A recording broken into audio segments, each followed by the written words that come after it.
know you're gonna dig this.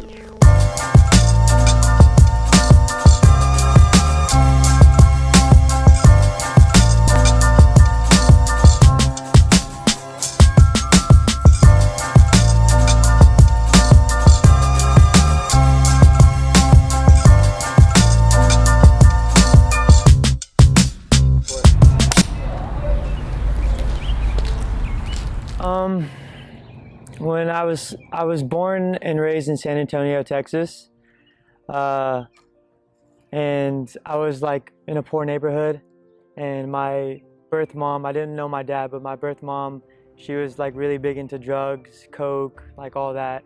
So then I got put into the foster care system, and by that age I was like 3 or 4, and going through the foster care system, like house to house, I didn't know I had any siblings at the time. And then a couple years into the foster care system, I found out I had 3 brothers. And I didn't really know what that meant, because I was always like locked in a room, only let out for like breakfast, lunch, and dinner. And I didn't know I had like 3 younger brothers, and I didn't know what the word brothers meant or anything like that.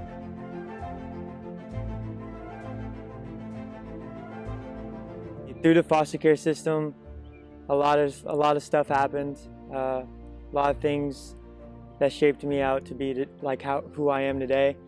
And there's a lot of stories I could say. I don't know exactly which specific ones to talk about, but basically just like going to start school. I didn't have any education until 4th grade. I was put into school because I was a little bit older than everybody else, and they couldn't stick me back into the earlier grades.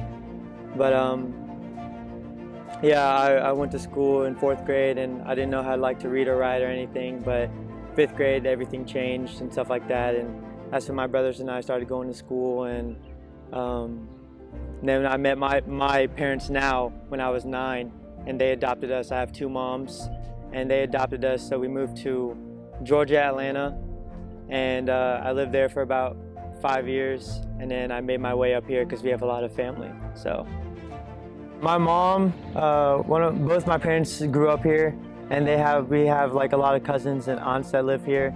And I started out in Greenwood, and I didn't really know what I wanted to do, but my mom told me that I should do track and field and cross country, and that's where it all started. That's how I guess like that's who I am today.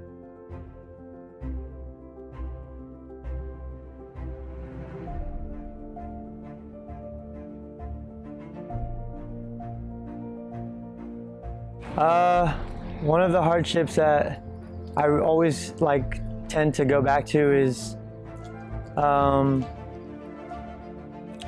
would say having a gun pointed at me by other kids. It was like a little kid gang in my neighborhood I was growing up in the foster care system, and they brought me out, and I didn't know what was going on, but they were leading me on to go somewhere, and we were went into the woods or something, off trail or some off the highway or street, wherever it was, and this older kid around 15 pulled out a gun and gave me a gun, and he told me basically if I don't shoot this one guy that they brought out, he was gonna shoot me. And I didn't really know what that meant, but they were all holding me down, stuff like that, and I ended up shooting the kid because I didn't want to die.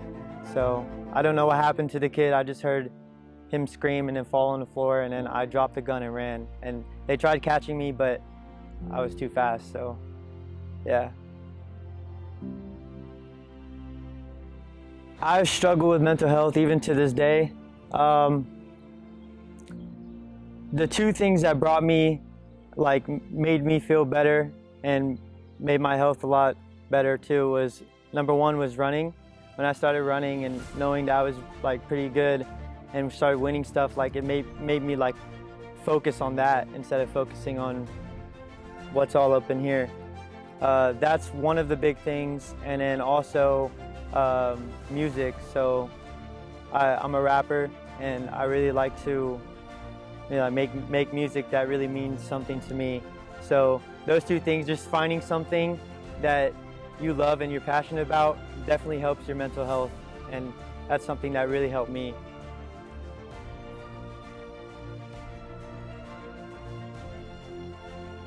Leading up to it, I remember the deepest and darkest situation I've been through is I was in my room and I just got done arguing with my parents because I would always sit at the dinner table and they would be egging me on and keep saying, why are you so sad? Why are you so down?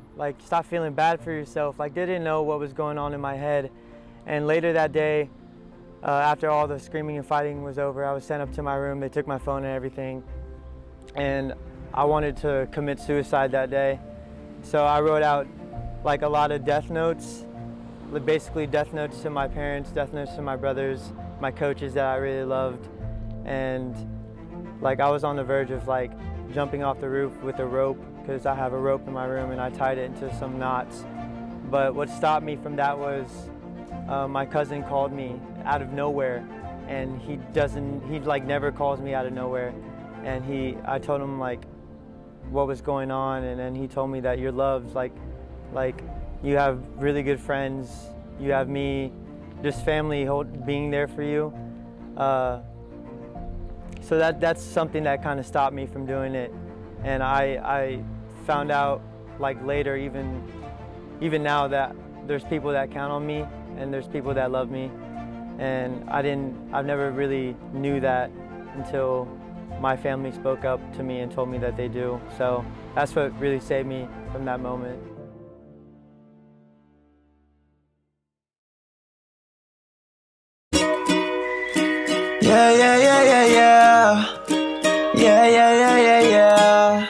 Kids that are going through the foster care system, that's tough. My advice to those kids is to stay strong, and the small hope that you hold on to, just keep it there. Because there is hope and there is a better life than what you're going through, definitely. Because that's what I held on to when I was in foster care. Just hope, and having family and brothers with you definitely helps you. But also, I would like to add advice for the parenting people who take in the foster care kids, because there's a lot of foster care parents that are terrible, completely terrible. Just use the government to help them pay for stuff. And I would say my advice to them is, these kids are really messed up in the head, and you have to understand that. So talking to them, reading books to them, showing them things that you've been shown, like music, take them out, take them to a park, something. Just try to make them more happy than, in that situation. For any young adults that are about to have a kid, I would say you have to figure out things by yourself and not have your parents really get into your situation, tell you what to do.